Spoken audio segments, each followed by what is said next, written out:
welcome to Integration Monday. It's actually, you've got the wrong slide there, I think. That's better. So December now, God, time's flying. Tonight we're joined by Pedro and Sandro, so they're down in Portugal. You guys are both in Porto, aren't you? Yes, yeah. We are. Yeah, good stuff, good stuff. So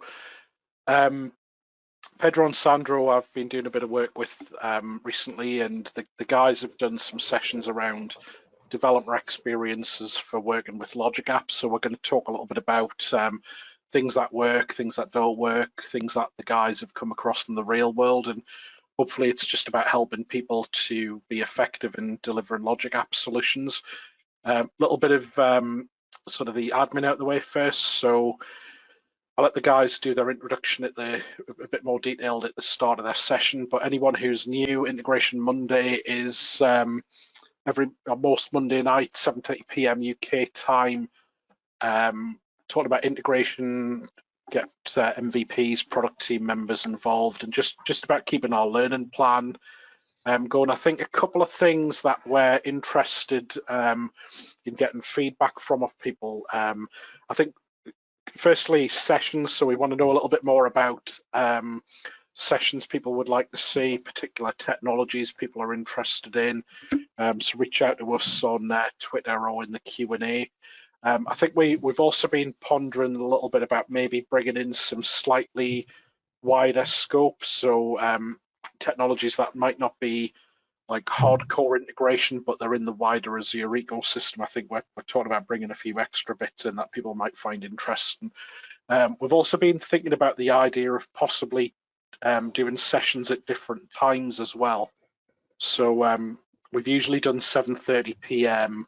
just because it hits that, it's a good time to hit people in Australia, Europe, and America can all join at the same time. But I think one of the things we have noticed over the recent months, especially, is that because there's quite a few events on nowadays, we might be better off doing the time during the working day a bit more. So if people think that would be more useful to maybe do like lunchtime type sessions occasionally, let us know, because we're kind of pondering that kind of idea.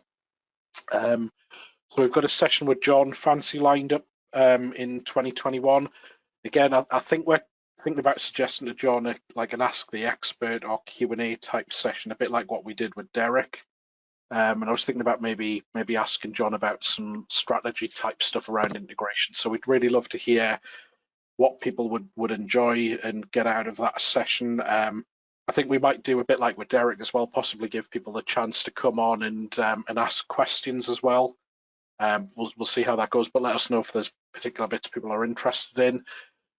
Shout out for the recordings from Integrate from a few months ago, so they're all online. Please check them out. And we ask that you just check out the sponsors, Serverless 360 and BizTalk 360, who give us a bit of funding and provide some support for the user group. Other than that, we'll pass over to the guys now. Chaps, who would you like me to make the presenter first? Oh, well, you can put me, Michael. Over to you, mate. So just as usual, I'll drop onto the I'll drop into the background, and if you just let me know if there's any bits, and I'll just keep an eye on the Q&A. Yeah, we've got your slides there. You see my screen, correct? Yeah. Awesome. So once again, thank you for inviting us. Once again, for me, this is the first time for Pedro. Pedro, do you want to introduce yourself, or should I? Yeah, you can introduce me. So Pedro is my right hand. He's a senior integration developer at Nebscope. He works with me on the integration landscape of Microsoft, BizTalk, Logic Apps, Azure, you name it. So he works directly with me on these integrations scenarios, and he's a pilot. So if you come to Portugal one day and you dare to go fly with him, be my guest. I will not go with him. So It's safer. It's safer than working with Sandro building logic apps. So, for those who doesn't know me, I'm Sandro Pereira. I'm a Microsoft MVP from long time. You have my contacts there, my blog, and that's it. So if you have any questions, just reach us out. So what you want to achieve with this session? This session is all about developing experience with Logic App, with the different tools that we have at the moment for building and developing Logic Apps, and you want to address how you can be more productive and more efficient doing this development. Because at the moment, to be honest, there is no perfect tool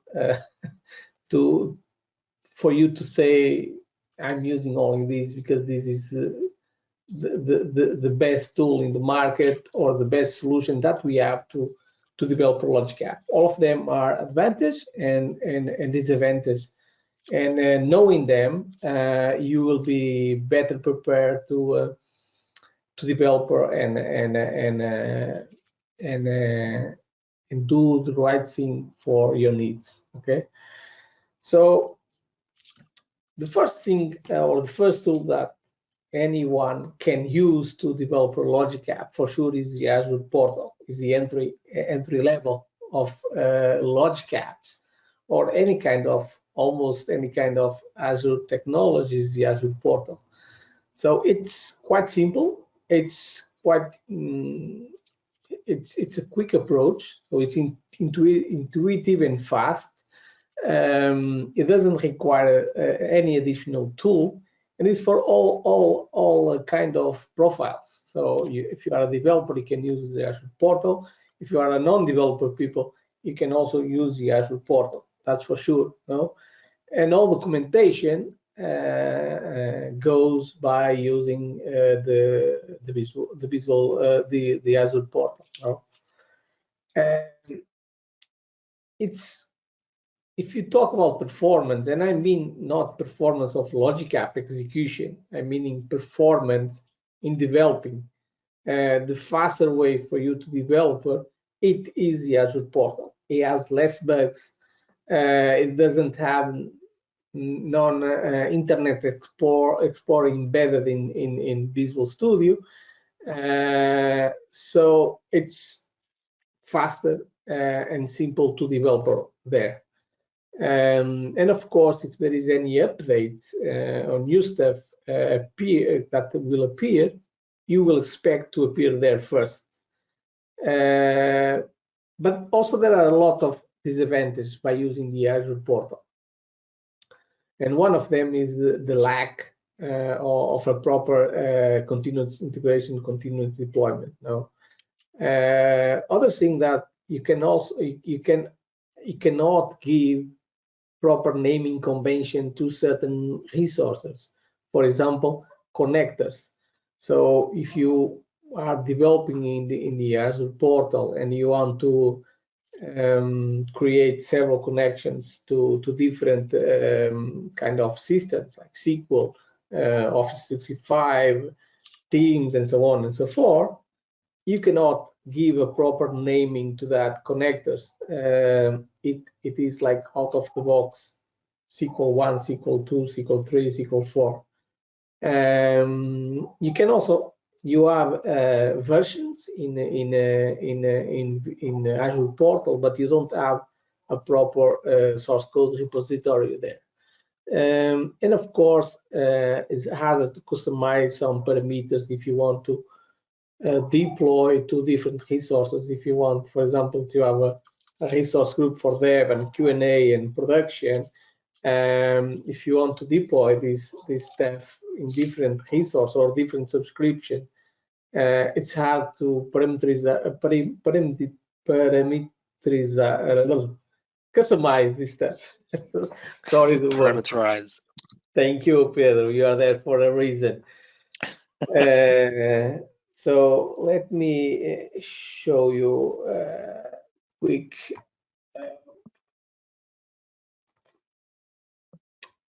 So you are seeing the the Azure portal, correct, Pedro? Yep. Yeah. So this is the Azure portal, and as you see, we can go and create easily create logic apps. I'm for sure you all of you know how to do that. So just putting a name.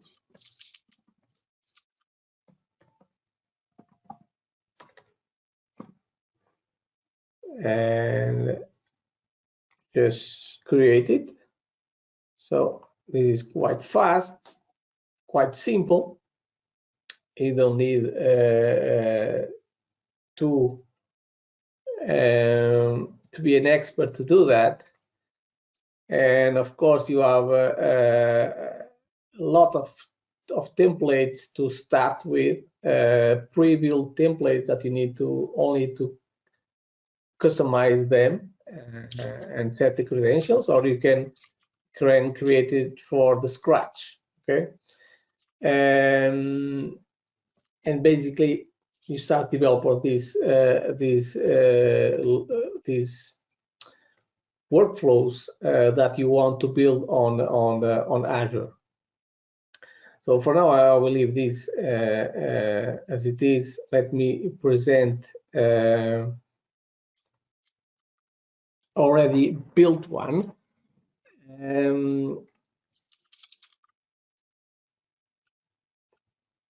So you see all of these, for example, these logic app connectors that I create here. And if you want to go and see how they were created in background. So where is my, let me go to the resource group here. You see that, yeah. So Office 365, this is the default name. And if I go and enter another one, it will be Office 365 -1, like you see here on Azure Data Factory, Azure Data Factory 1. And if you have SQL, you will see there SQL adapter. So even if you try to change that connector and create a new one, and this will pop up with a account. Let me say that it will use another account. This email doesn't exist. Well, let me put Pedro email.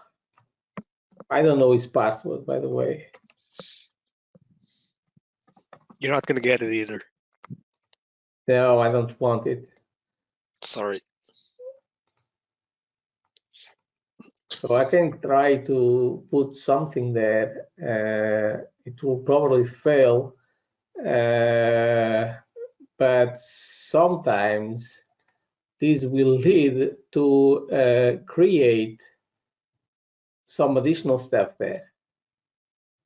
So you see, even I miss the credentials, but he already create that connector there, and it stays there for trash. So at some point, you will leave a lot of trash on your resource groups that it's quite difficult to you to understand which kind of connectors is being used or not on your logic apps.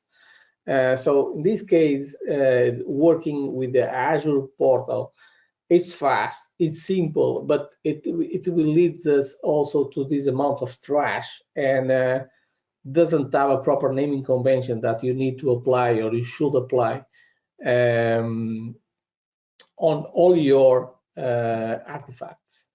Now, you also have these weird, so despite of being simple, if you, for example, this is a HTML format HTML that I will use to send an email, and of course the HTML can be bigger.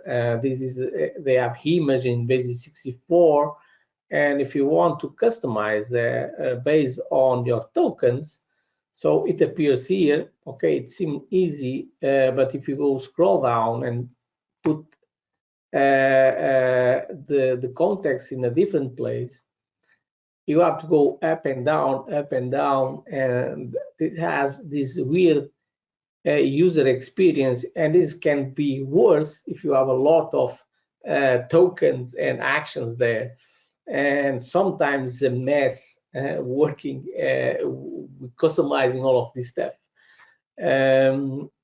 Another annoying stuff here is also the expression. So the expression is this amount of small text there, and you cannot get bigger. You have that space, little space to do everything that you need to do. So sometimes it gets a little weird and difficult if you have a long expressions to use over but this is transversal to all of the tools that you can use.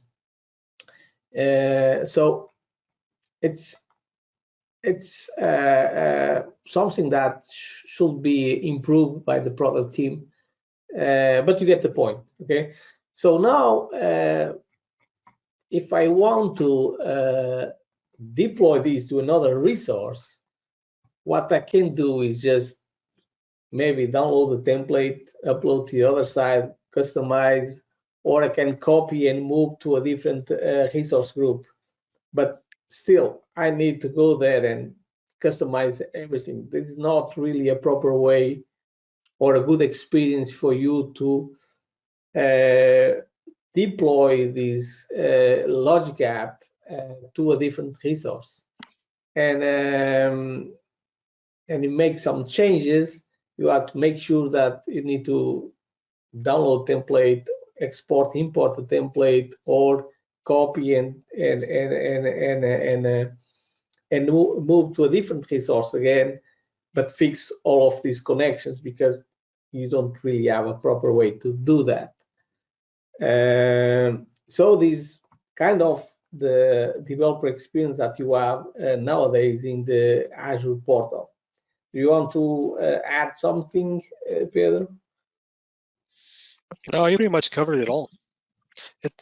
Even though the portal is quite simple and intuitive, as Sandro said, it is quite hard to do changing some background variables for the connections and doing the proper CI/CD. So it's good to start, but if you come to a point that you need to deploy this in multiple environments, you will have a lot of troubles in customizing the app itself or the resource group and migrate it into other resource groups or even to other subscriptions.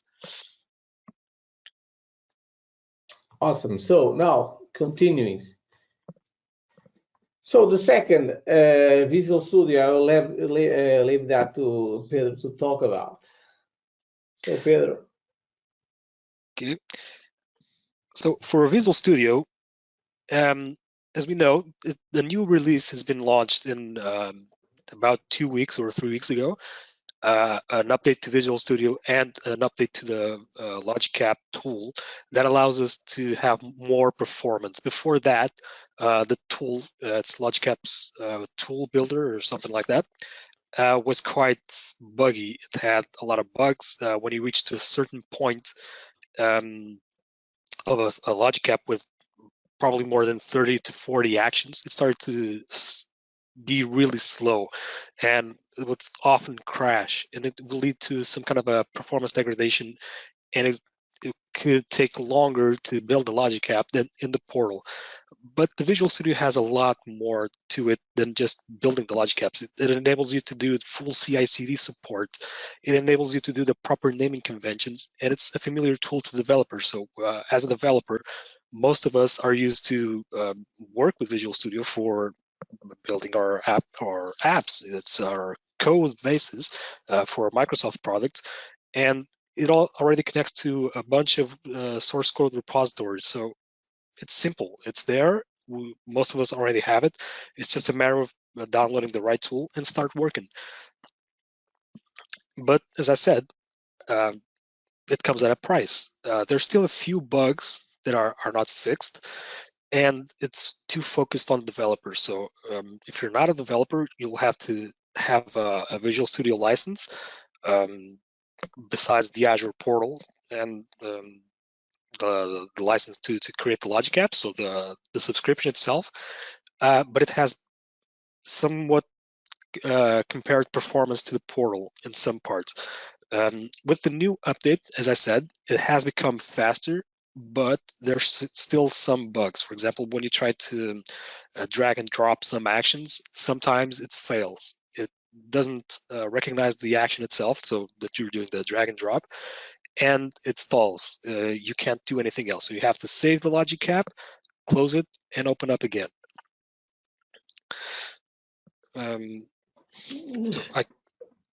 Sandra, do you want to add something? Yes, but meanwhile, can Michael put Pedro as a presenter? Presenter, yeah. So actually, like Pedro say, this is a tool for developers. It's not made for any other profile than developers. This is our tool that you are used to work, and that's fine for us. So you are a developer, this is the correct way. But also the way that Logic Apps is building, for example, even if you have a complete CI/CD support, there's still a lot of manual configuration that you need to apply, and Pedro will show that for sure. So if you are on the integration background like me and the other guys, and you are come to from the Beanstalk world to this Logic App world to this Azure world. So in Beanstalk we have our orchestrations, our code, and we have our bindings that were our configurations to the adapters, and there was a clear separation between them. So we can actually deploy the same code over all the environments and just apply different bindings. Of course, these bindings generate from developer tuning for the other environment, and that's it. Logic Apps is a little different because the bindings and the code are mixed together, so there is not this clear separation between them. So the connectors are within also the Logic Apps. So you need a lot of manual configuration that Pedro will show that, but still this is better than Azure Portal if you have several resources and you are doing really integration scenarios, enterprise scenarios. Up to you, Pedro. Yes, I'm just creating a SQL connection here, if you give me just 1 second. So as Sandro said, even though we have a better support, sorry, just a second, a better support for some integrations, when we create the connectors, they come as exactly as in the portal. So they come as SQL 1, Office 1, etc. But we have the capability of changing those connectors and adapting them to do the proper naming convention as we want. Why is this failing?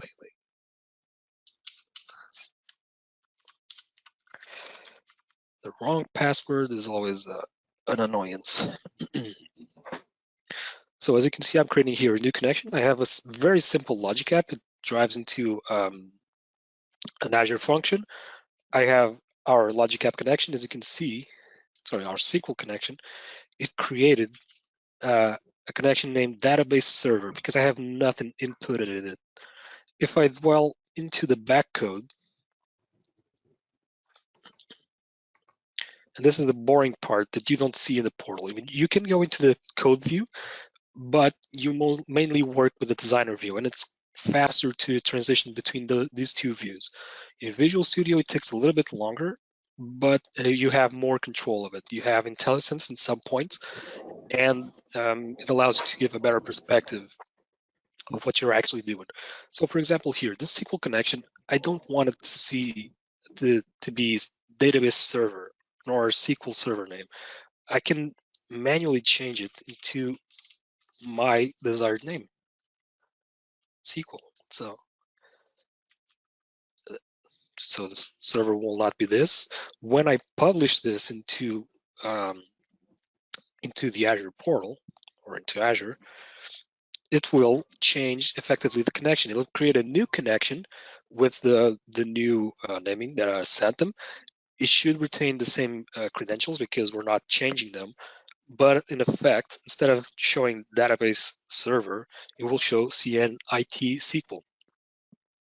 As you can see here, we have a bunch of connections already created in this environment, and they all follow. For example, this one, I believe it was Sandro that created this connection because it doesn't follow the naming conventions.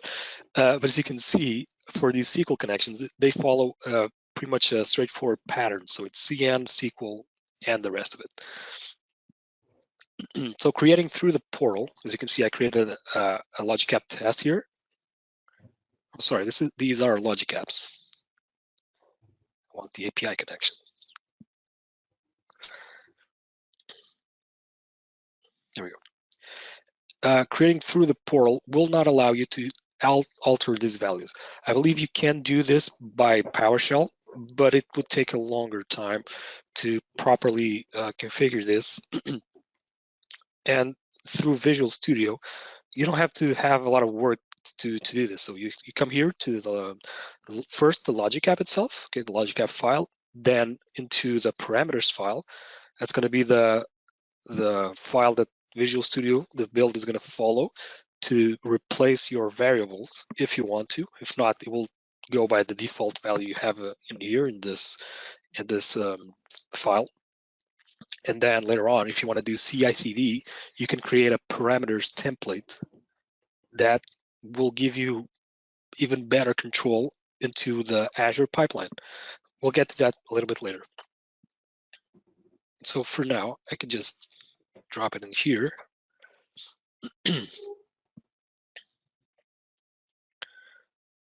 Choose the resource group, choose the parameters file. You can edit the parameters. Okay, these are empty, I don't mind. Okay, I do mind then. It forces me. It will save it and deploy it. Okay. The PowerShell script should ask me to confirm if I want to drop empty values.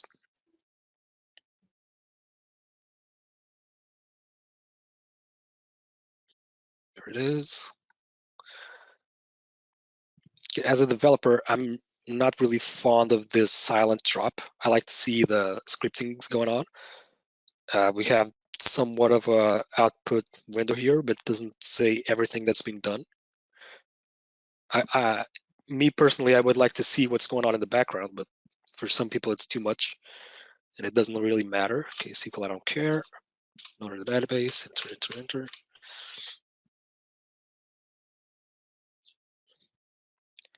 Okay, in this case it failed because it doesn't have a SQL server name. Not exactly a problem. So in case it did deployed, we should see the new connection here, as Sandro showed when he created the connection through the portal. Now, we can have the scenario where okay, we already have a bunch of logic apps created in a client for ourselves, and we want to download them and prepare CI/CD and start to build them in Visual Studio, because that's a reasonable scenario. I mean, okay, we did things in the past in the portal, but now we want to do things the right way and do it, send them into a repo, do CI/CD and all. How do we achieve this? So there's a little tool created by Jeff Holland. That's the Logic App Template Creator. This is a Visual Studio project that builds up a few DLLs that contain PowerShell commands that will help us to download those logic apps and create both the logic app file and the parameters file. It can even do multiple environments file. It has examples how to use it.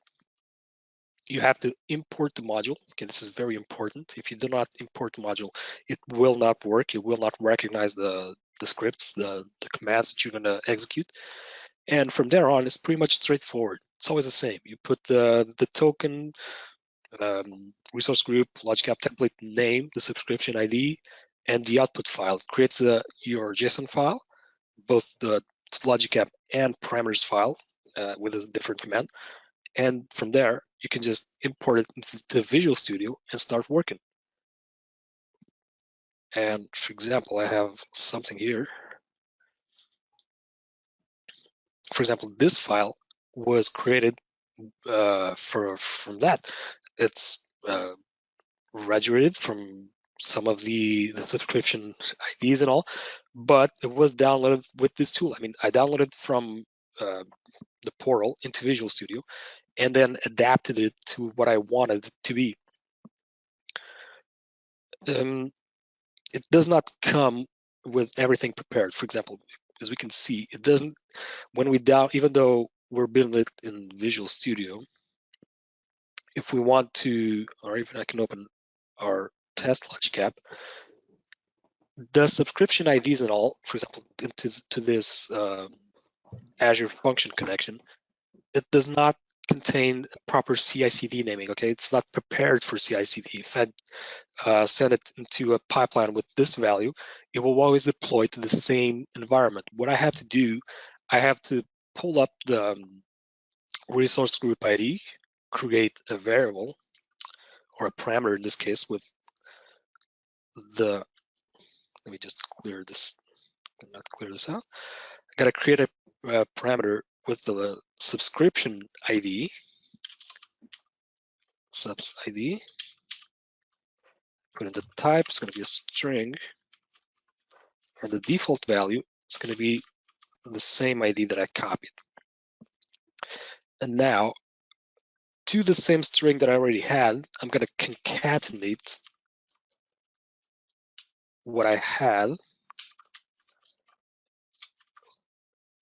with the newly created parameter. And as you can see, I didn't type it all. I mean, you can take this out. With the control space, it does have some sort of IntelliSense that it does say what I want to put in there. So for example, again, with control space, it gives me the possible connections that it's supposed to use. As you can see them right here on my left are in the JSON outline. So using the Visual Studio for this is already an advantage compared to the portal.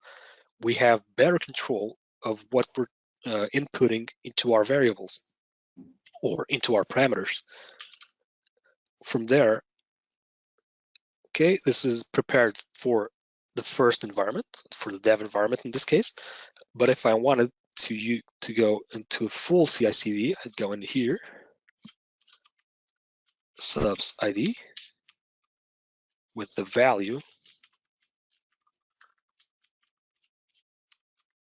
of subs with the token, subs ID, and the token again. Missing, okay, a bracket. And this is perfect. I mean, when we deploy to our environment, this file will not be used. It will only use the standard parameters file. So it will say, okay, your subs ID will be the same one as this because we want this to be the same value. But when we go to multiple environments, we can configure this into the proper environment that we want, making it extremely easy in the long run to do multi-environment, or sorry, in this case, multi-resource group deployments. And we can also transport this into other subscriptions. Okay, so it allows us, gives us a way better control than the portal. You had to download the template, look at it in the zip file. It's a horrible way to do things. You probably use Notepad++, or you can open it in Visual Studio, but it will not be very readable. So you have to or move it to a different resource, copy, duplicate, and move it to a different resource. But then you need to fix all the connectors. Exactly, because the connections won't be there. When you deploy this through either Visual Studio or through the pipelines, your connections are going to be provisioned. So you will have everything done for you. And instead of having to do things manually, instead of taking 2 hours to configure the new environment, if you take 5 to 10 minutes, which way is better? You tell me. But again, this is all pretty stuff, but we have some drawbacks. When, as I said, when the logic app gets too big, it may break. It may start to go have performance degradation. There's some bugs they haven't corrected yet, and it can lead to some developer frustration and some head banging into the keyboard. And there is also a learning curve to do that. Even if you are a developer, then you need to be familiarized with this JSON template of Logic App. You have to know what is the structure of the parameters template. So it's nothing like, so in the Azure portal, just dragging and not dragging, but creating actions or triggers, and that's it.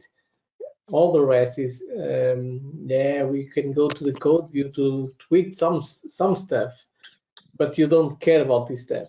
Here, if you do the same in the Visual Studio, it's better to use the Azure portal. So if you want to develop in Visual Studio, you need to do it in a proper way. And for do it in the proper way, you have to know all of this manual configuration. That's why I told you that's a lot of manual configuration behind. It's not on the designer. You need to go to the, so you need to work with it's a mix developing mix. You need to develop on the designer to put the, well, you can do it everything in code, but that for me is a nonsense. So you drag or you create your actions on the designer, and then you go behind and fix and tuning all of this stuff for a proper naming convention and CI/CD support. Exactly. If you do it all by code, it's pretty hardcore, and at some level, it's not helpful at all. You'll waste a lot of time, and it will not give you any more performance than you were using the designer. We do have a secondary code view for Visual Studio, but honestly, I have not tested it with the new version that I have updated. But when we updated it in the secondary code view, usually we could no longer access it in the design. So it would load the design if everything was okay. It would load the design, but the action would be unavailable from there on. As I can see, they corrected this bug, or so it seems. So as you can see, I changed the action name to terminate knock, and it's still usable. So this is a great improvement. And this is, as I said in the beginning, in the new version of Visual Studio, and it's 16.8.1. Okay, so you must have this version of Visual Studio. Download the Logic Apps tool version, and it should be in the extensions, I believe. Exactly. And Azure Logic App Tools for Visual Studio, version 2.231. And if you have the previous version of Visual Studio, this will not be available. This 2.3.1 version will not be available for you. So from here, okay, we have our Logic App well built. It's prepared. Everything is in place, ready to work. We drop it into pipelines. We go into our DevOps and start to build our pipeline. I gotta say, most of the stuff I've learned with our good friend Michael Stevenson. He taught me a lot of things about this, and I'm still learning quite a few things. So over here we have it's extremely simple to configure the deployment of the pipeline. So we usually the pattern that I follow is I show all the variables, I replace the tokens, and I deploy the logic app itself. In this case, I don't have anything selected yet, but how will this work? So showing the variables is just for debug purposes. As we proceed and replace the tokens, what is replace the tokens? We have to change it from config to JSON, pointing to the correct root directory. I'm not going to touch this at the moment. And then over here, the token prefix. What's this going to do? This is going to search in all of the files for a structure that we want. So in this case, double underscore. What's it going to do? It's going to search into our JSON files for that pattern. And in this case, we would search for the LA name and the subs ID. What would this do? How is this converted? We have our variables. I set my variable here to the LA name, and it breaks off the tokens and searches for the pipeline variables and replaces it with that value. And this is great because for the pipelines, this is set for release, but I can set it to the production environment, QA environment, test, dev, whatever. We can have separation of environments, and we do this only once. So it does take a long time to configure this, or it's harder to configure than to just go into the portal and create the new logic apps. But in the long run, as new developers join the project, or as you hand off the project to another person, they don't have to do all of the work again, because the learning curve is very small compared to when deploying new pipelines. Sorry, when deploying new logic apps. And also you can use the variable groups, and you can set up shared variables. And if you have multiple variables that are always the same in across resource groups, you can have the prod resource group variables, the test, the QA, doesn't matter. It will still search for will break off the tokens and replace it with the variables value that you input in here. So this is great. It's a great tool that I strongly advise you to use, and it works perfectly fine. If for some reason you get warnings saying variable was not found, you probably have to review your variables because it's not there ready for deployment. And after that, you just do, okay, you gotta have the drop first as well, because if you don't have the drop, it won't be able to deploy the logic app itself. And this is the DevOps part that I'm not going to approach it too hard. After that, you just got to go into your repo. You can create a solution variable as well, or a solution folder variable. In this case, I'm just pointing to the function app, and I don't care. I'm just going to say in my CI build, it's going to be our test, our logic app dot JSON, not JSON. And from here would be parameters dot template. And this would be it. I mean, you just have to replicate this into every single environment that you'd like to deploy, and it wouldn't change because you'd still have the same variables, assuming that you have them already created. You'd have your logic app prepared and the drop built because it's based on the pipeline. You don't have any of this with the portal. The portal does not allow you to have this kind of CI/CD protection. Cedric, do you want to jump in and say anything?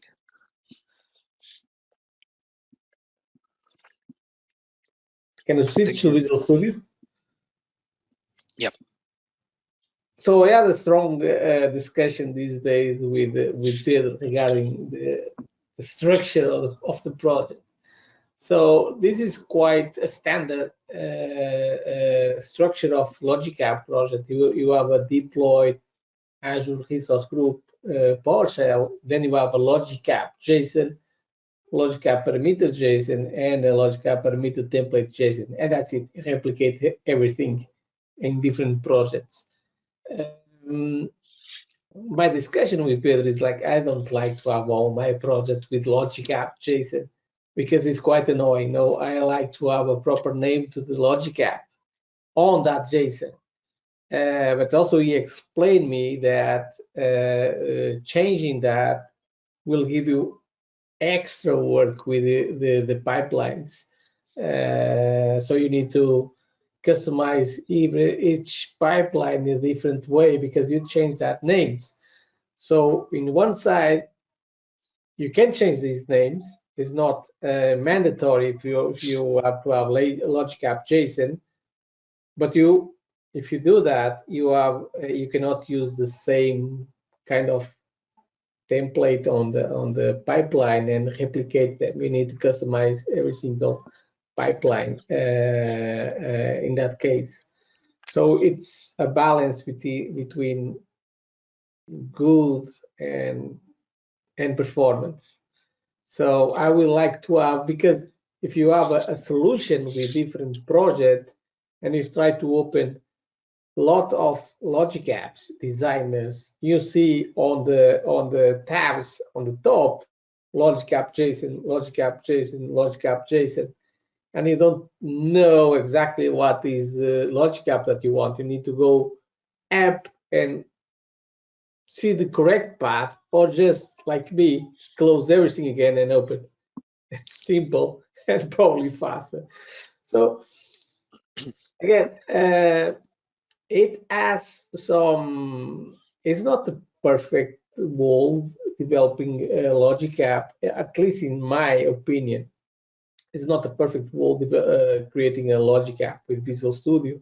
You still have to do a lot of manual work on it. It's not for non-developer users, that for sure. But the benefit of doing that, even if it's more painful or harder to do that, if you compare to the portal, the advantage that it provides as continuous deployment is way better to have this kind of approach. Even if you take longer time to develop your solutions, your logic apps, at the end, during the long run of the project, you will save a lot of times doing this than using the portal. Okay. Exactly. So Sandro likes the lazy man's way of doing stuff. He wants to rename the files into the test logic app JSON, and from there you can identify which file you're working on. As I said, this is the lazy man's work, because as you can see, I don't agree with him, because we have, even though we have repeated names, I mean, we have logic app JSON, logic app JSON, logic app JSON, you can always drag your mouse into the file itself and you see which logic app you're working on. In the long run, as Sandro said, it's easier to identify which logic app you're working on or which file you're working with, but the pipeline gets way harder to configure because you have to do everything over and over again. You can't use a standard template. It's not click and go. You have to customize everything. So that's why I don't like it the lazy man's way. I like it the hard-code way. So Pedro doesn't have kids. You have time to go with the mouse Exactly. over every single tab. I want to be fast. My time is precious, so I need to. Because if I already identify which project I'm working with, the logic app will be identified by the project. The files themselves have the logic app name, so why do it all over again? I mean, if they come in this way, yeah, it's just an it. advantage.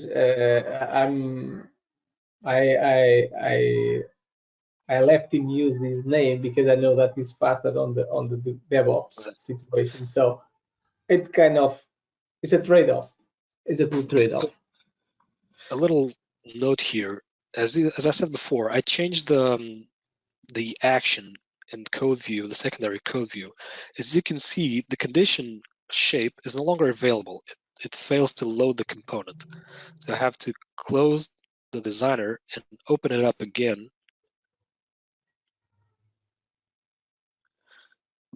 And now our condition shape should be available again. And this is a bug, and or in my opinion, it's a bug that they should have fixed, but they didn't. And it was a quite simple thing to do. I mean, I just changed the name. I didn't change any logic in it. I didn't change any connection, nor did I do anything awesome with it. But still, the shape itself failed to load. I mean, why this happens, I'm not exactly sure. Probably something in the engine itself that fails to load. But it's a bit of a nuisance that it happens. A little issue that we see here. So when we load the logic app, it runs the logic app tools connector works under this engine. So it's the scripted sandbox 64x process that it's working. If we terminate this, it will not close the logic app, but it will close the designer. You don't have, it's no longer available. You can still see the code view, but the designer itself will no longer load. Why is this? Because the process is no longer available.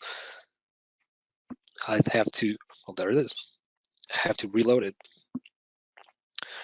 With this new version, the process has shrunk down in memory use, because before, with a simple logic app, you can see it's already growing.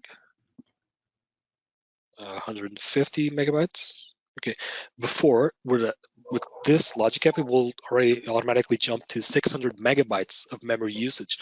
It was a memory hogger, kind of like Chrome. I mean, the instance you'd open it, it will take like 500 megabytes of memory. This was a big memory leak that was probably the cause of the failures that we saw so constantly. And if you remember the HTML action that I show you on the portal with where I want to use the tokens to customize the HTML, to be honest, it's even horrible in the Visual Studio, because in the portal we still can do a better scrolling, but if it's on the right corner of Visual Studio, it's we have to zoom out to get all of these tokens in the proper way, and even the expression is the same look and feel in the Visual Studio. So this is a design issue for me. It is not the tool that you use, but you get a little better experience with the designer in the portal, not in Visual Studio. But again, trade-off is better using Visual Studio. Exactly. For example, one of the trade-offs that we have are the parameters, the logic app parameters. We have the concept of global parameters that are available throughout the whole file, and the logic app parameters are only available inside the logic app. So in the portal, we can just add a parameter here. It's going to be a string ram1 with the default value of 1. I don't want it again.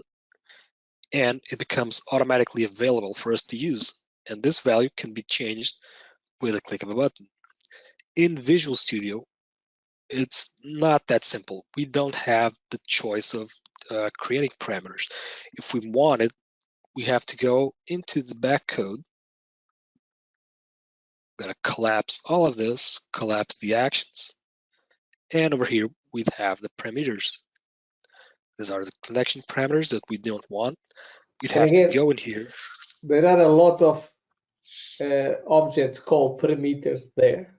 So you need to choose the proper parameter place to do that. Otherwise, you are not creating a parameter, but a different type of parameters.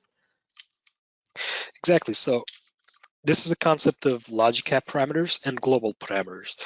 Over here, when it's inside the resource of the logic app resource, it's going to be the logic app parameters. These are only going to be available inside the logic app itself. So if I go into the designer, I have it created. As you can see, I have to type some code. It's not super hard, but it takes a little bit longer than the portal because you have to go into backcode, load the designer, and from there on, it's available. It's already here. Okay. When you talk about performance, developer performance, this is waiting times that when you need to switch between one and the other, you still need to wait time to load everything again. No? Exactly. But it comes with a price that we take longer to configure it. But when we dwell into the global parameters, for example, I can assign these parameters are going to be available throughout the whole file. I mean, I can replace them in our pipeline. So I could say that my arm param1 of type and my Visual Studio froze. There we go. Type string. It's going to have a default value of 1. And over here, my default value is going to be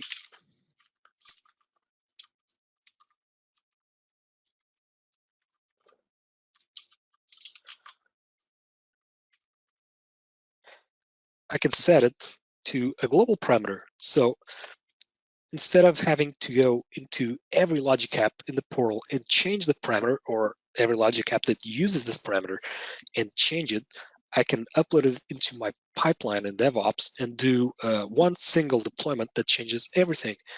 So in the short run, we have more work to configure the logic app and the parameters, creating all of this code that we see. But in the long run, it's easier to maintain because it's a global variable that we can change pretty much on the fly. So we can redeploy the solution, and it would reapply this value into every logic app that will contain it. So it's a trade-off. What exactly do you think is best? Single hand work, you have to go into every logic app and do it, or globally take action of it. You take longer to parameterize, to customize everything, but it's easier to maintain, easier to deploy. This will be more of a choice, more of a taste kind of issue. So this would be enough about Visual Studio. If I believe, Sandra, do you want to add anything else? Nope. Okay. Nope. So we go into Visual Studio Code. Visual Studio Code would be the poor man's choice of working, of developing. So it's kind of like a Visual Studio developing environment, so a Visual Studio IDE, but it does not have the compilation abilities. You can't compile a project, you can't deploy a project. When I can say deploy, I'd say a C# project. So you can't build it, but you can deploy a logic app and open it. But a big problem is, I mean, you can open the templates file. I mean, you can open everything on the logic app itself, but there's no designer. Even with the new version, the preview version of the logic apps tool, it's quite hard to get it to work. So you have a great way of editing code, but not a great way of doing designer work. And even though it fully supports CI/CD, because you still have access to Git, you have access to the Azure portal, you can see the code of some logic apps that you have. When I say logic apps, you can also say function apps, pretty much every resource that's available in the portal, but you don't have the designer capabilities. And you can publish it into your choice repo and deploy it into the environment you're working with. But again, no designer. Well, I have to say that this is not really for developing logic app. I will take Visual Studio Code out the equation to create a logic app. This is just for checking stuff and maybe doing a small tweak with a JSON file, because it's faster to open the Visual Studio Code than Visual Studio or other. So it's using as a notepad, but it will have a kind of IntelliSense. So if you want to tweak some stuff easily there, you can use the Visual Studio Code, not for developer Logic App, because you have to do everything manual. So for me, it's a nonsense. Exactly. Me personally, I quite often use Notepad++ to edit some of my JSON files, because it's my primary choice. I don't usually use Visual Studio Code, but still, as a poor man's choice, I mean, you don't have to pay for it. It is faster than Visual Studio, and it will work perfectly. It does have IntelliSense. It idents the text you have here, highlights with different colors, it's IntelliSense as well. So yeah, I think it's very enough. good choice as well. Exactly. Enough to talk about that. So, exactly. Michael, can you put me as a presenter again?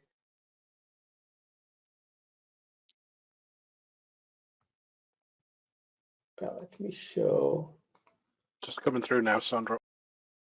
Well, you see my screen? Yep.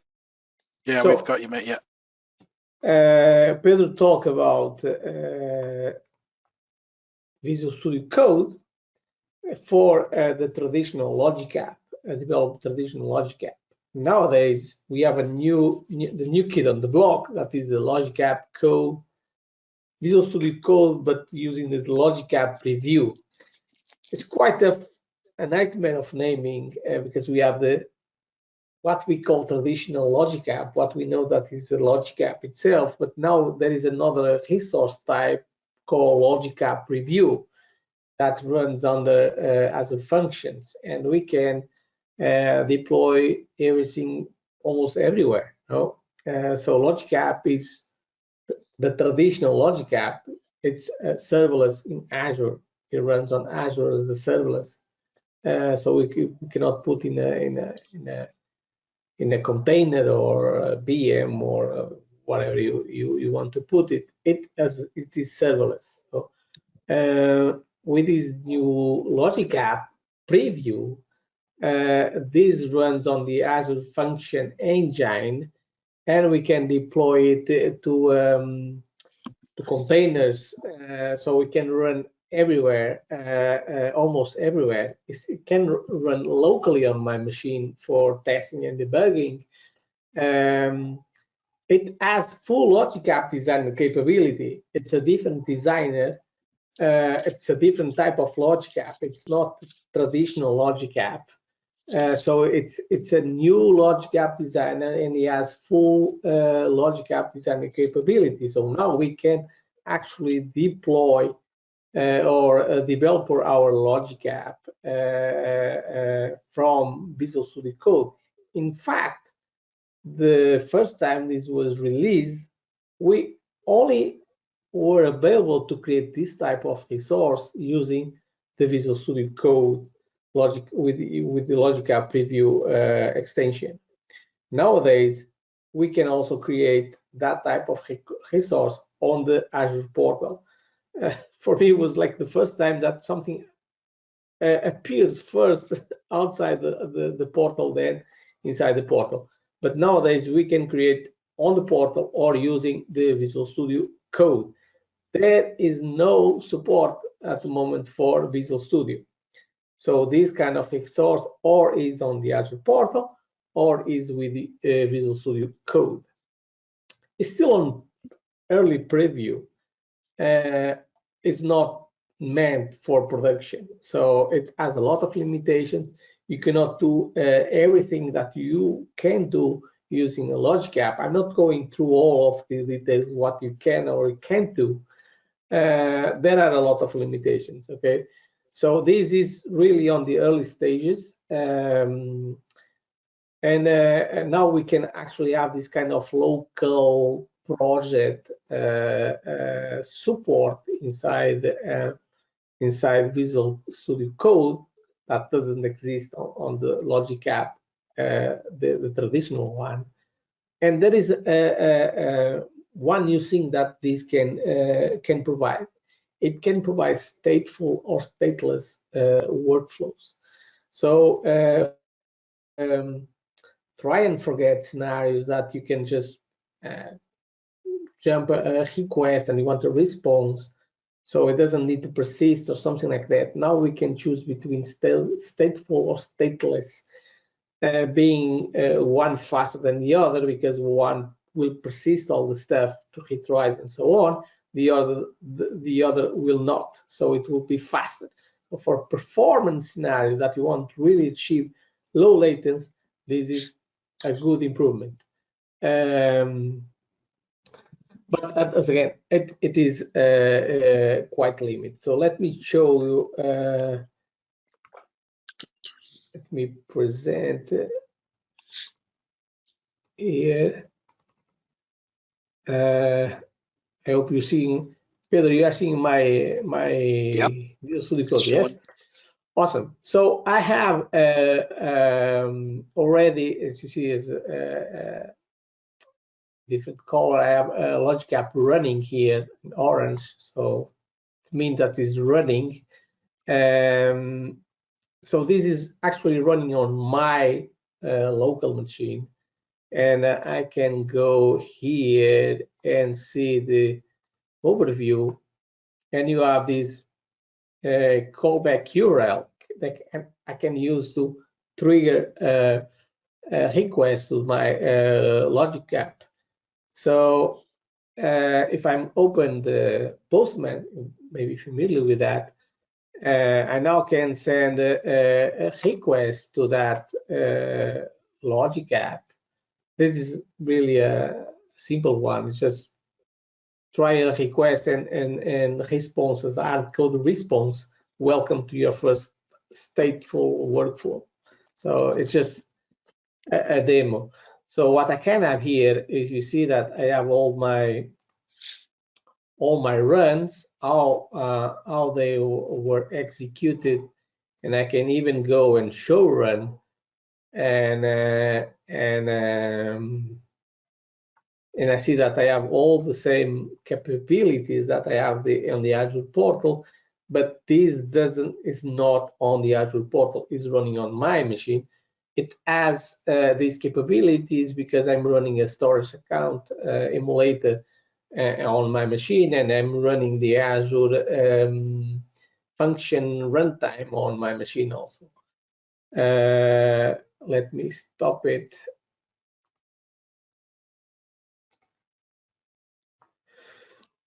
Let me stop it here. Stop dragging. And let me close it.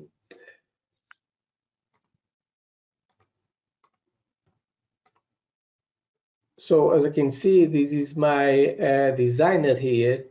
And now I can, in fact, go and say,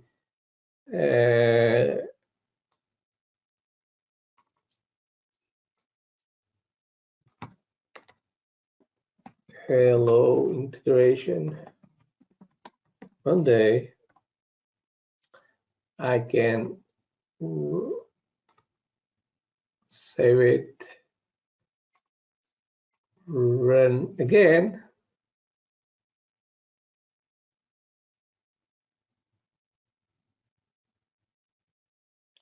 Take a second, running locally. It's a little slow, starting everything. So bear with me. The designer is much more user-friendly, that it's way better appealing than the Logic Apps designer in Visual Studio, even in the portal. Well, the designer is more appealing, but this is just a cosmetic situation. No, this is just, they put the actions smaller, and there is a panel that has all the options. Of course, by doing that, if you have a longer or big logic apps that can be bigger in size and large, it is easier to read. But all of the stuff that I was expecting to have improvements, like the tokens, the expressions, they are still the same. There is no improvement at all. So the expression is still that small. You cannot scale nothing, just that small window that I normally copy and paste to Notepad or Notepad++ and do it everything there. And now there is this floating window that is, again, not the best experience for me. That should be improved. So this is actually a cosmetic way. There's nothing too much different than the old one. So let me check if it's running. It's running. So if I'm now trigger, I will expect to have hello integration Monday.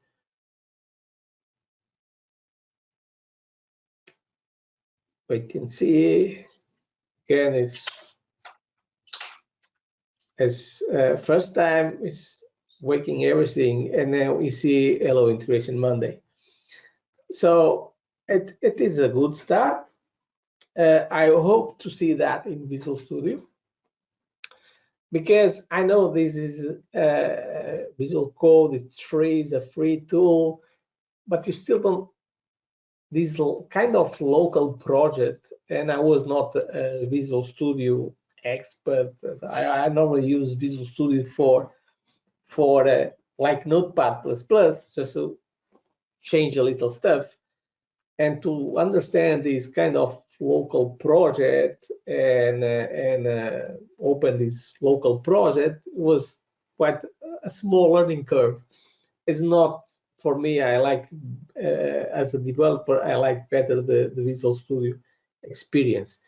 And one thing that this annoys me also a little is this is actually as a function project. If you have several logic apps, it's like the functions. You have one project with the functions, you deploy everything. You cannot deploy only one logic app, so all of them will be deployed to there. And you have to have all of them in the same project to deploy to that logic app. It's calling logic app, but even is quite annoying because the logic app preview is in fact a container of statefuls and stateless workflows. So what we call statefuls and stateless workflows are our logic apps. This is a logic app container, and everything that you need to deploy to that container, it has to have in one project. You cannot have multiple projects, at least that I found out, multiple projects and deploy to the same container, because it will overlap everything that is there. So it's good. You can, it has advantage to run in multiple spaces, and you can put running locally, on-premise, on the cloud, on a container, on a VM, and so forth and so on. But it has also these kind of limitations, and is not yet prepared to production. So it's a nice start. We'll hope to see any improvements about that. Do you want to add anything else, Peter? Sorry, I had my mic muted. No, so the biggest functionality of this, in my opinion, is that you're able to run this locally.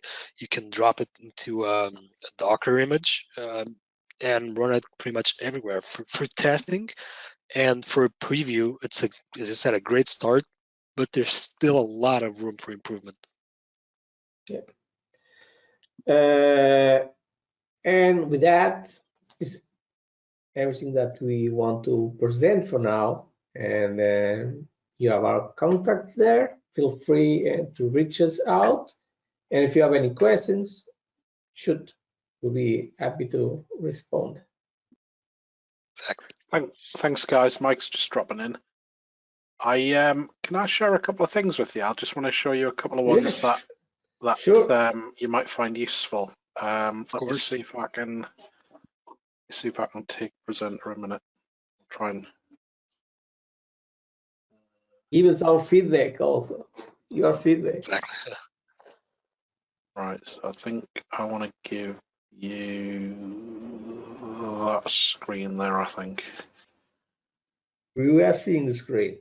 Yeah, cool. So I'm just going to move some stuff over. Hang on. So there was a couple of things that I spotted when you were chatting that I thought you might find useful before I jump into a couple of questions. So we've got this find orphaned API connectors. Do you remember you guys were saying sometimes you get those really painful ones where you have an old horrible connector that you're not using? So there's a cunning little script here that finds all of the ones that aren't being used. Yeah, if you remember, I used that PowerShell in my session about tips and trips about logic apps. All right, well, great. Amazing. So you already know about it. Hey, if you know about it, great. But I thought you might not. But that's one of my cunning little scripts I wrote ages ago. So one you might find useful, Sandra. I know you were talking about your old man approach where you don't like, or you want to have all the different names. So what you can do. So I'm toying with. There's an article I wrote ages ago and a couple of videos, and the idea was, if I'm working on my dev environment, can I inject parameters from app config in my dev environment so I don't have to have every single developer having different copies in each Visual Studio solution of the dev parameters, so it lets you have a local thing. And basically I just wrote my own version of a PowerShell script to deploy the logic app using and you can just do it using a resource group deployment rather than having all these calls, you know, in the pipeline Pedro had where you've got the ARM task. So what you could theoretically do, if you wanted to do what you're saying about having multiple files, you could actually just have your own script in your solution that just calls each file and passes in the parameters. And then you could just make your build, could just run that PowerShell script to do your deployment, which might give you a slightly more towards what you want to do if you wanted to tweak it a bit. But just a couple of things about that. Yeah. Yeah. So I had a couple of questions I was noting. So I was thinking about when you were chatting about the reverse engineering from Portal to CI/CD, because I think that's something a lot of people probably either do already or might be at the point where they're going to, you're going to have people who've developed solutions in the portal for a while, especially, I mean, my view is that the dev experience is workable now. It's not perfect, but I can work with it quite effectively. It could be better. A bit like BizTalk days in a way where you could, if you knew how to be effective, you could get the job done. But I think a lot of people are going to have gone from the portal, and then they're going to either reverse engineer to need a CI/CD as it gets more complicated. And I just wondered if you guys had any thoughts about how best to do that, or if it's something you've come across on projects. Well, two things that actually I sometimes like to do my first scratch on the Azure portal. Why? Because it's faster. Okay. So if I can, if it's a easy logic app, a simple one, I can do it in Visual Studio. That's not an issue. If I want to still play around with it, trying to see what is the best approach and may have some big logic inside, I tended to create in the Azure portal because it's simple and faster for us to change and play around with it. And then we actually do a lot of reverse engineer and put it in Visual Studio. And we did that. I think the last month was our bigger migration from Portal to Studio, and apply continuous deployment in one of our clients, because we start as a backup process or a nice to have situation that we create a lot of monitoring and alarmistic in logic apps. And it got to the point that was a critical, business critical scenarios, and the business rely on that service. So we got to a point that this has to become more enterprise oriented, better build and design to changes, because it was a nightmare. It started to a point that production was different from Q&A and different from developer, because if we had an issue in production, you just fix production and we didn't care about the rest. So we did a lot of reverse engineer from production, and we actually implement this continuous deployment from Visual Studio, and nowadays everything is made from Visual Studio into production with DevOps. So you can download the template from the portal and recreate it or readapt it in Visual Studio, but in my opinion, it is easier in the long run to use the Jeff Holland scripts and download them with PowerShell, because you can do multiple downloads of multiple files in one run. As for the portal, you have to download stuff multiple times, and the parameters don't come in a separate file, and it's harder to adapt to that template, that way of working. As of using the scripting, the Jeff Holland scripting, it's easier. It already breaks off the logic apps file and the templates file. So even though it has a steeper learning curve, it is easier in my opinion. Yeah, it's not that difficult. Just if you start to play around the first time and the second, you will start to understand how that works. The key, the important piece here is, after you download it and change everything, don't make changes on the Azure portal, otherwise you need to download it and change everything again. That will become a round trip. So after you download it and you configure everything as parameters and what is static, non-static, and so on and so forth, you need to stick with Visual Studio. Yeah, cool. Have you guys tried any of the, I was just, when we were chatting, I was remembering about the link templates in ARM. I was kind of wondering whether at some point I intend to have a look at it and see if that would work with logic apps. Where you can kind of, I was looking, I think I've got it here actually. I think you can have like a link to another file. I think it's, where was it? Kind of this bit here where you can like have a template link. I'm not sure whether that might. Yeah, I've been meaning to try. Yeah.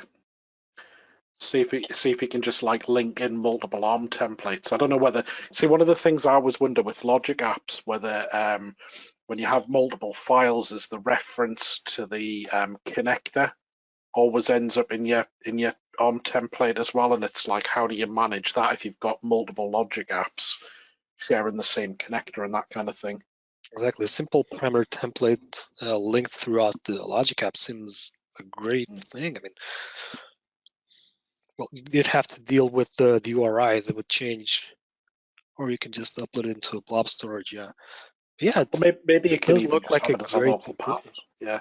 Yeah, exactly. But it does sound good. It does sound like an improvement. I mean, for example, the SQL connection, instead of having multiple times, you have once in a template and use it. That sounds very useful. Even SQL connector is one of that annoying connectors. It's easy to use, but if you want to do it more, it doesn't allow you. So if, for example, I think that's almost about everything connector. So in the Beanstalk world, we can dynamic set these adapters. So if you have different SQLs, we can use one port and in runtime adapt to that configurations. SQL adapter, once you put the connection strings, you have to stick with that. So it doesn't allow you to dynamically change configurations and adjust. Something that probably should be improved. I don't believe they will, but it's quite annoying. Be interesting to see what happens with the DevOps experience on the new running in functions, because I think that's going to change things quite a bit, isn't it? I hope so. But again, if it's what they say about designer with all of these buzz about new designer, it's still the same designer. So the bigger issues with the old designer will still be present in the new ones. Of course, can you run more code, inline code, without the integration account? Yeah, awesome. But still, the developer experience, it's the painful of doing that in Logic App or in the new designer is still there. Yeah. What do you guys think about customers going from Power Automate to Logic Apps? Because you can export one now, can't you, from Power Automate to take it to a Logic App or something? Well, you can. I'm sure you can. Let me check. I'm sure I was looking at that the other day. There might be something that allows you to do that. Power Automate already contains a JSON file that you just export the template and import it. I don't see, this will work for the traditional Logic apps. So now is a nightmare of naming Logic app. So the Power Automate to Logic app, the serverless one, you can do it. The Power Automate to the Logic app preview, you can't for sure. Yeah. Because it's not the same. So what are you guys going to be looking at next in terms of like developing your kind of skills, experiences, and stuff like that? So we're still learning a lot of stuff about Logic apps in terms of patterns and so on. So these days we try to do this kind of dynamic configuration. So we have like 4 processes that do the same stuff but using different SQL databases. And we try to do this kind of dynamic concept that we normally use in BizTalk to achieve that. Yep. And we actually implement kind of that using app configuration and using the HTTP connector to call different child Logic apps, but these Logic apps acts as connected with operations in same kind of concept in BizTalk. So if you know BizTalk, so you have the SQL adapter, you can put all the operations. That adapter works can perform these kind of operations that you have in the binding properties. So we implement the same concept using a child Logic app that acts as a connector with operations, and using the HT adapter to dynamically call the connector that we want to perform this kind of options. So it would be interesting to see one adapter having the dynamic capability. I mean, we have the one SQL adapter and dynamically being able to change the SQL connection for the SQL server name, and I don't say the password, but the server name, the database, then having to create child Logic apps to do this work. That would be quite interesting, but at this moment, it's not available. Well, the thing is, here in Logic app, we can do one stuff in multiple ways. And it all has to do with performance and cost. And we are still we are still learning we all are still learning. If someone says that knows everything, then for sure it will be a lie. Learning how to adapt to this new kind of situation. Might be worth on that one, Sandro. If you have a look, you know that new BizTalk migration tool. So we had Dan talking about it last week, and and there's some. So if you look under the hood at there, you know they've got the message bus bit in there. There was some quite interesting stuff inside the message bus that I think. You know, I mean, I don't really expect I'll be working with a BizTalk customer migrating anytime soon, but if you're like a Logic App only customer, who's the ones I've tended to work with most recently, you can still use some of the patterns and ideas that are in the message bus to implement your own solution. So one of the ones I think they've got that's really interesting is the idea of using API management to be able to dynamically route to different Logic apps, and they've got their route and slip pattern in there, which I think's it's a really interesting idea, because I think one of the problems with Logic apps as an architecture pattern against BizTalk is it's moved us back more towards a tightly coupled approach, I think, quite a bit, where you've got your connectors and your logic are very intertwined. But some of the patterns they've got in there have really made it a bit easier to think about how you would do this dynamic routing and stuff, which I think could help you for something like that. It is and it isn't, because you know that you are putting another piece on front. So again, you are putting additional work and what can take 1 second may take 25 seconds. No? Because you are just putting pieces over pieces, and so it's a puzzle of pieces that is also a nightmare to monitoring. Yeah, that's true. That's true. And again, it has also to be to pricing, because again, API management is good, but it's a bit expensive, especially if you are going to the enterprise. It is expensive, and standard has some limitations. So as I told you, you can do one thing in many ways. You can use your Logic App, but you can also skip Logic App and do everything in the Azure function, because it's faster. For sure, it will be faster than using a Logic App. But it's a code base, so you don't have this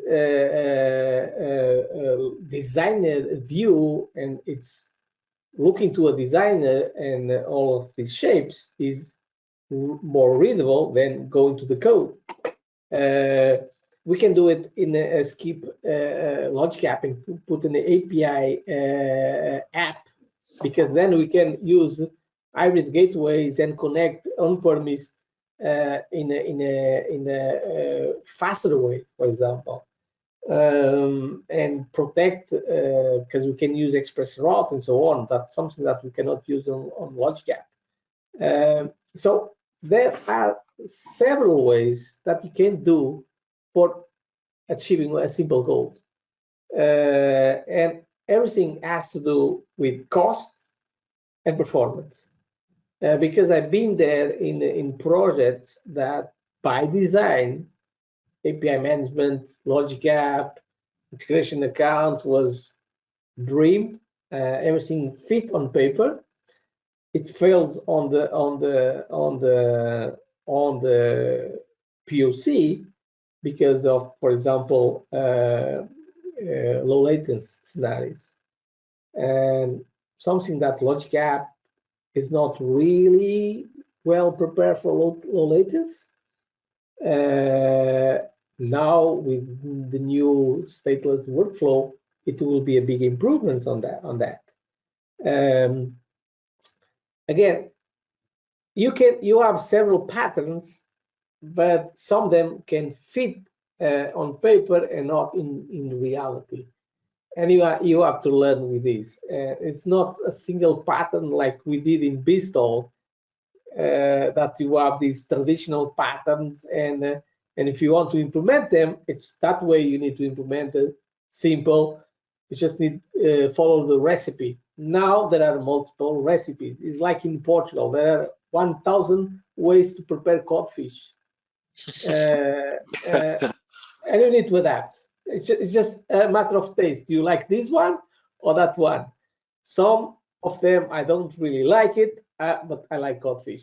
So it's the world that we have, and it's as a world, it's a challenge, a good challenge for us architects and developers, but also a nightmare because we cannot follow a recipe anymore.